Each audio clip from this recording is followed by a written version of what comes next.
বড় বোনকে কেউ এইভাবে মারে? বড় বোনকে মারলে কি হয়? বোনকে মারলে কেউ ভালো ভাই হতে পারে না, আর ভালো ভাই হতে না পারলে বোন যখন বড় হবে, ওর যখন বিয়ে হয়ে যাবে, ওর শ্বশুর বাড়ি তুমি যাবে না, তখন কি তোমাকে বড় বোন ডিম ভাজি করে খাওয়াবে? বুবু শোন না। কি হলো রে? গ্লাসটা কে ভাঙলো? না না মা, কিছু হয়নি, আমার হাতের লেগে গ্লাসটা পড়ে গিয়েছে।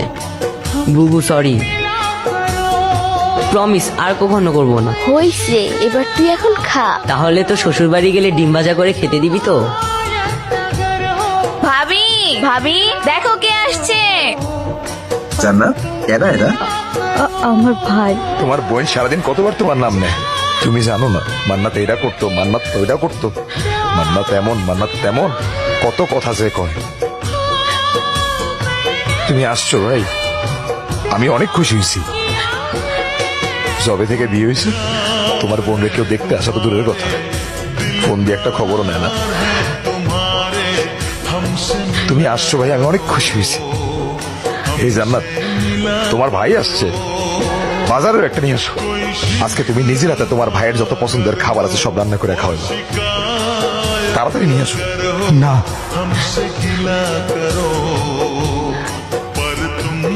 কেন? ও বুঝছি, তুমি মনে হয় আমার কথায় কষ্ট পাইছো।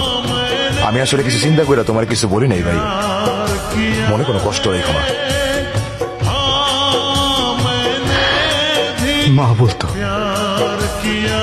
ভালো ভাইরা নাকি বোনের শ্বশুর বাড়ি গেলে বোন ডিম ভাজি দিয়ে ভাত খেতে দেয়। আমি ঢাকা থেকে এই পর্যন্ত আসছি আমি শুধু আমার বোনের হাতে ডিম ভাজি দিয়ে ভাত খেতে। কি বাবু, তুই তোর ভাইকে ডিম ভাজা দিয়ে ভাত দিবি না?